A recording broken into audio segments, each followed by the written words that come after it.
our rules can be more stringent than the state's, but not less. Is that true?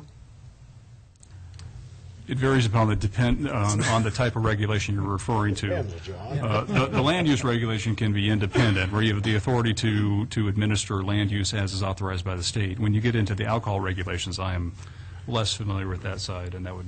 Yeah, you need to be, in some things you can be more restrictive than the state, but in cases like this, as the cases that Rod just cited, the cities were trying to be more restrictive than the state. The applicant then sued and prevailed because the city overstepped its bounds. And it basically says that the city's decision-making is within that statute. Now, the difference in this case is that the granting of the waiver is entirely a discretionary function of the city. It's not reviewable by a court unless they find that you've been arbitrary and capricious, or you violated the standard of fair use of discretion.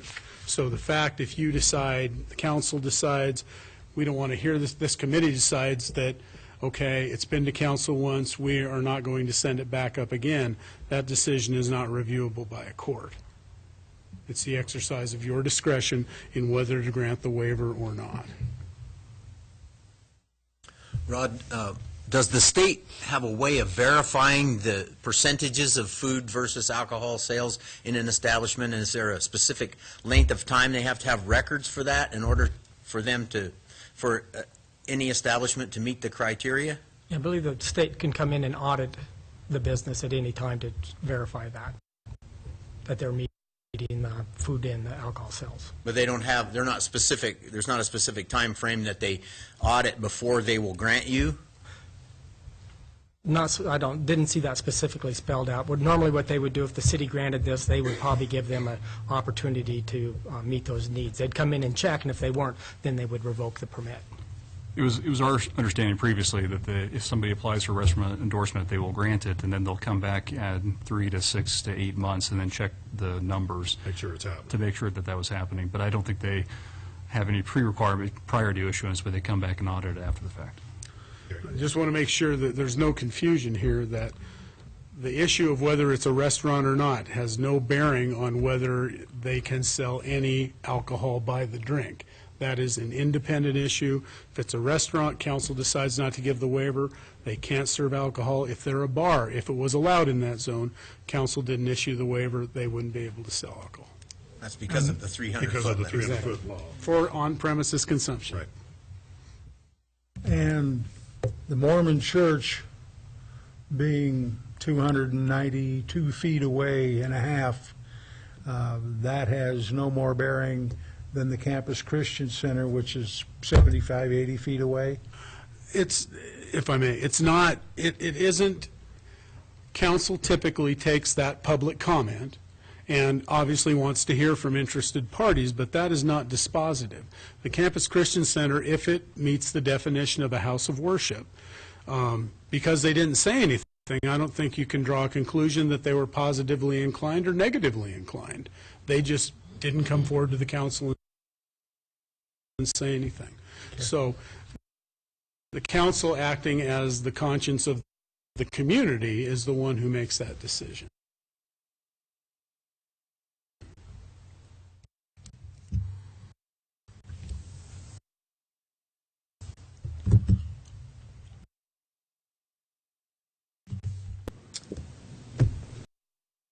Since this has come up, I've made myself a customer at the Perch and the Perch 2 to see what the situation is. The menu at the Perch specifically says restaurant and bar on the top of it. So it indicates to me that there's a clear intent to be a bar. That's my observation. The bar at the Perch 2, which seems to be a legitimate place to put that sort of thing, where you serve by the drink and it's a drinking establishment across from another one in direct competition, seems to be a good place for it. And reviewing the sales numbers that were provided to us, it doesn't seem like consumption of alcohol by the drink would be the deciding factor on whether this entity can continue to operate. They're doing $15,000 in February in packaged beer sales. So it seems to me that you're not putting this place out of business if we say you can't have beer by the drink. There's a law in place, a statute in place that has the 300-foot limit. And so it would seem to me that you almost need to change the law in order for this to be a legitimate thing. You'd have to change it to allow it in that zone or something like that to make that. In order to make it a bar? Yeah. Yeah, I think a definition of a bar and a tavern under our zoning code or by the state, it would definitely have to meet one or the other. But in that zone now, a bar or tavern would not be allowed. And I think, if I can just caution the council too, I think it's fine to consider the economic indicators, all of the other things, the social implications. But again, it's a discretionary function. If in fact the council does not wish to offer a waiver, and it in fact means that this business cannot continue in its altered form, unfortunately that is the decision of the council. And the economic benefit or economic impact is not the deciding factor. It is whether the council wishes to issue a waiver.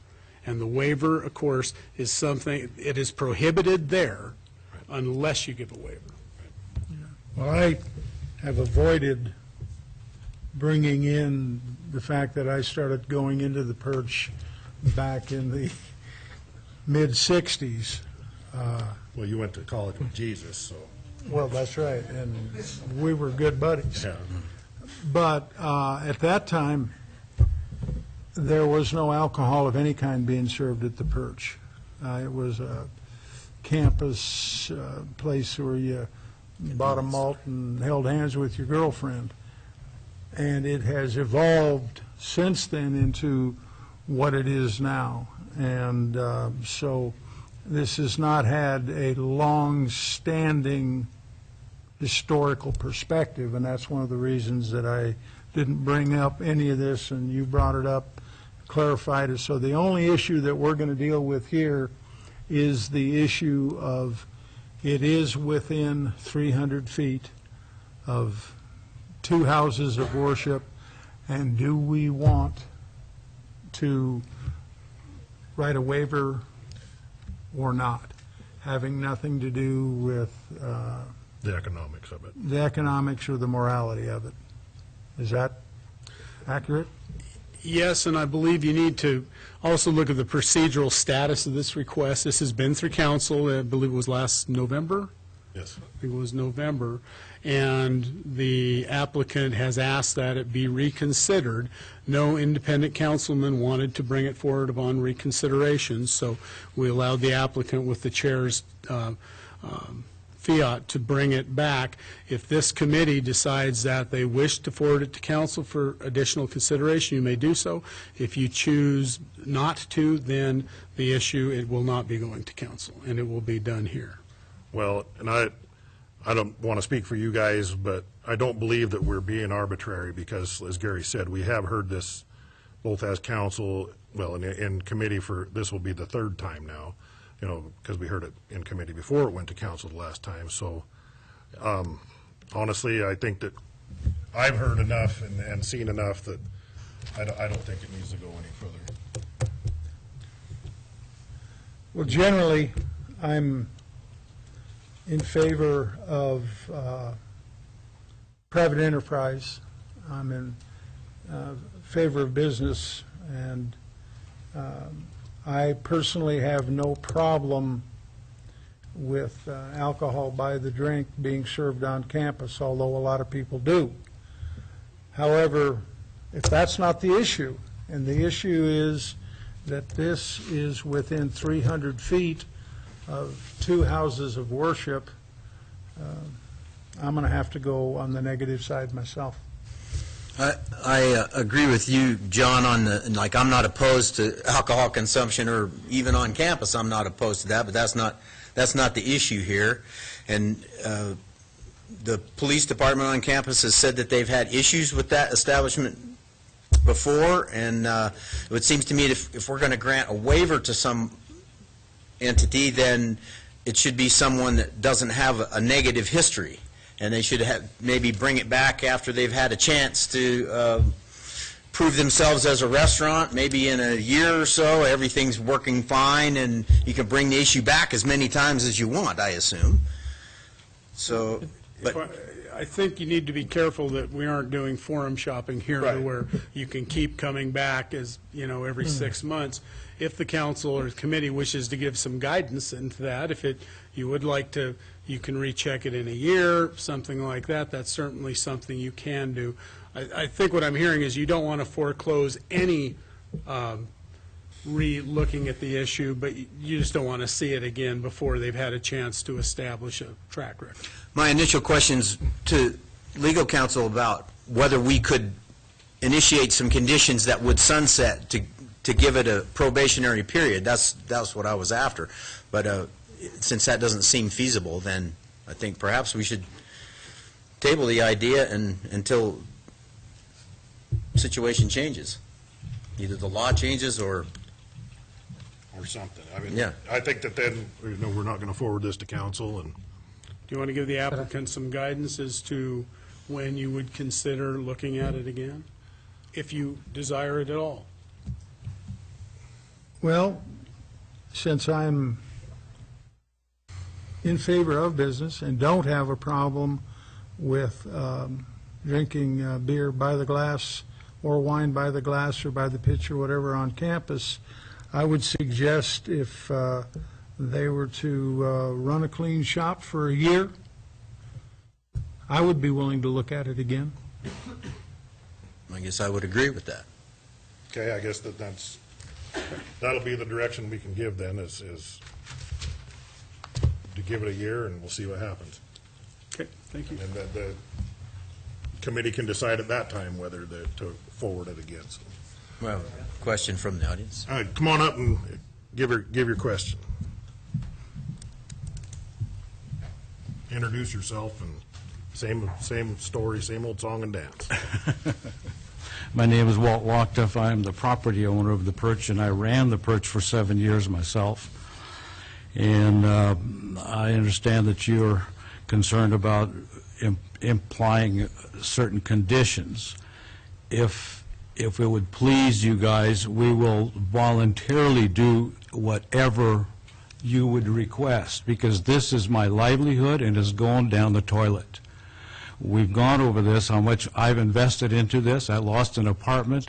We've had these licenses for years, and now that we've remodeled and put in thousands of dollars, now we're pulling the license.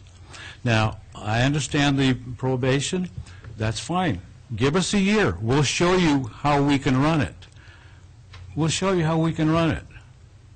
Give us a year. Well, that's what we're doing, but we can't put those conditions on the issuance of a license, because, Well, no. I believe you, but The problem, Walt, is that Thank you. we can't take it off if things don't work out. we can't That's take it away. I will take it away. I Anybody promise can. you. Not anybody. I Do you understand? Because, all right, let's do this then. This is fine. A year from when? From the day that you guys stopped us? Right now. So that gives us a year and a half is what's given us. You can take as Okay. long as you want, Is but that- a year from now. A year from now, no matter what. Right. Well, I appreciate your concern. I appreciate what you guys, how you feel and all that, and I'm not going to argue with you or anything else. We will show you that we run a clean operation, and we'll see you back in a year. Okay. Thanks, Walt. Don't change the fries. They're perfect. You got the seasoning on the fries just right. Well, thank you. And that menu will be changed immediately, because that was the old one when we had a license, and we just forgot to put the one on there, Perch and Bar. Okay? All right, we appreciate that. Thank you, Walt. Thanks, Walt. Next up